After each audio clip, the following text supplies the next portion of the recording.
Selamat pagi para mahasiswa, berjumpa lagi dalam perkuliahan sejarah gereja, dan di pagi hari ini kita secara khusus membahas tentang sejarah gereja Indonesia.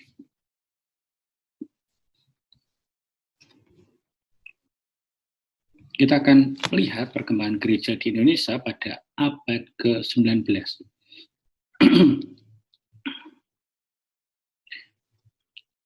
Lepas dari Prefektur Apostolik Goa atau India, di Belanda terjadi beberapa perubahan bidang politik sebagai pengaruh revolusi Perancis.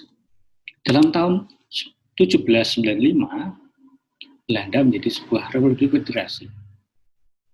Persamaan hak dan kebebasan dipropagandakan. Ini berarti kebebasan beragama pun dipropagandakan. Dalam tahun 1800, Batavia membiarkan umat untuk memeluk dan menyembah menurut kepercayaannya. Pada tanggal 4 Maret 1807, pemerintah Belanda mengizinkan 2 orang imam diosesan Belanda, yakni Pater Jacobus Nelissen dan Pater L. Prince, untuk berkarya di Indonesia. Pater Nelissen ditunjuk untuk menjadi prefek apostolik di Batavia. Tanggal 20 September 1842, prefek apostolik ditingkat menjadi vikariat apostolik dan Pater Jacobus Grove PR ditunjuk Paus menjadi vikaris apostolik pertama. Karena konflik dengan Gubernur Jenderal, maka Monsignor Grove beserta 4 imamnya dipulangkan ke Belanda pada tahun 1846. Roma mengingat Monsignor Petrus Maria Fragan Projo menjadi vikaris kedua 1847. Terdapat hanya 4 paroki, Batavia, Semarang, Surabaya, dan Padang dengan 5.657 umat Katolik pada tahun 1850. Karena kekurangan tenaga, maka Imam Projo memerlukan tambahan misionaris. Misionaris mulai berdatangan.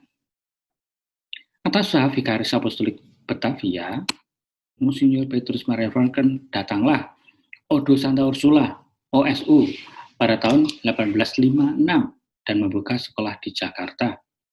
Ordo Yesuit (SY) pada tahun 1859 dan tersebar ke seluruh Nusantara. Misalnya Pastor M. Van LC SY di Surabaya. Ordo Santo Aloysius OSA Buder Aloysius tahun 1862 langsung membuka sekolah di Surabaya.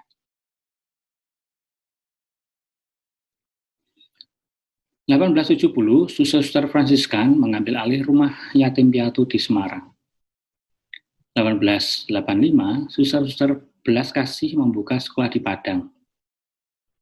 1898, suster Yesus Maria Yosef (JMJ) tiba di Tomohon dan baru dapat izin membuka sekolah 1907. Berkat bantuan tenaga ordo dan kongregasi tersebut, gereja dapat mengambil langkah-langkah untuk menyebar ke hampir seluruh kepulauan Nusantara. Sejalan dengan dibentuknya umat-umat baru, juga dibuka sekolah, rumah yatim piatu, asrama untuk kaum muda, dan kursus-kursus keterampilan. Inilah masa perintis jalan ke segala penjuru. Usaha itu memakan banyak korban. Ada yang tenggelam, ada yang terkena penyakit di tempat-tempat terpencil tanpa bisa mendapat perawatan medis. Ada yang terpaksa pulang karena tidak tahan iklim dan pekerjaan yang terlalu berat. Pemerintah Hindia Belanda tidak jarang menghalangi usaha misi dengan mengutamakan kepentingan dagang dan usaha. Dengan menggunakan pasal 123 dari Reglement Oud Het Budget de Regering van Nederland-Indië 1854. Banyak daerah dinyatakan tertutup bagi misi Katolik dengan alasan double settling atau rush and order, biarpun penduduknya minta kedatangan seorang imam Katolik. Misionaris perintis seringkali orang awam. Sudah dikatakan bahwa Saudagar Gonzales Veloso memulai umat Katolik pertama di Mamuju di Pulau Halmahera 1534.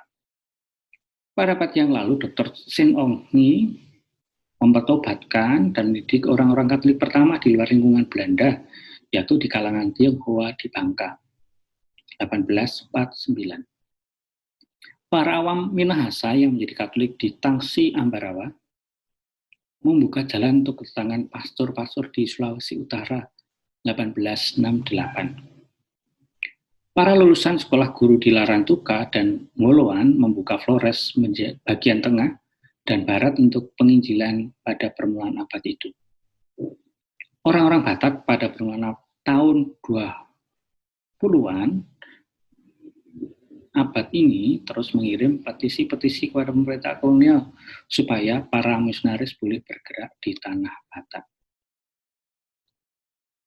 Pelan-pelan Romo Yesuit mengambil over peranan Romo Projo.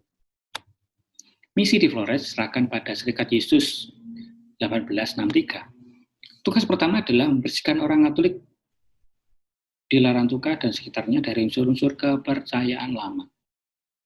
Sebab rakyat mempertahankan iman Kristen walaupun jarang dikunjungi seorang imam Portugis dari Chili.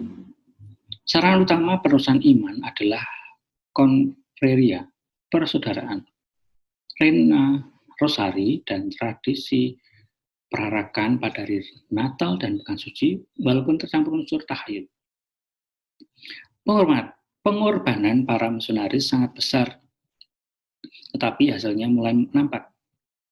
Umat mulai menyisihkan tahayul, bersemangat lagi dan berkembang pesat, sehingga hampir seluruh Flores Timur beramal Katolik pada akhir abad ke-19. Lalu Flores Timur mulai mengutus guru-guru sebagai perintis penginjilan yang efisien ke Flores Tengah dan Barat, serta ke pulau-pulau sekitarnya, Timor, Solor, Adunara, bahkan sampai ke Kalimantan dan Irian Jaya.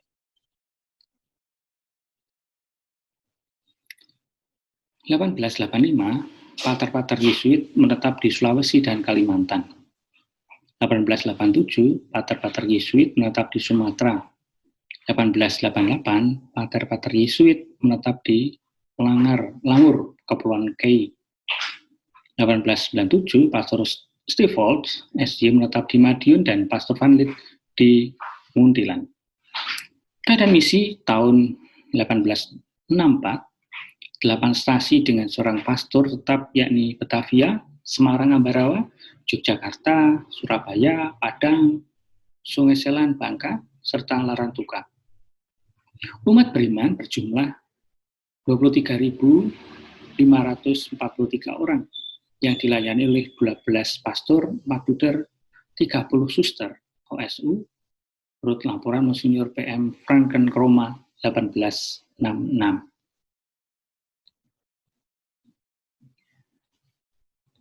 Para yang terkasih, itu perkembangan gereja Katolik di Indonesia pada abad ke-19. Semoga semakin dipahami perkembangan sejarah gereja di Indonesia itu begitu panjang dan begitu luar biasa perjuangan sehingga sampai saat ini. Sampai ketemu di pertemuan yang akan datang.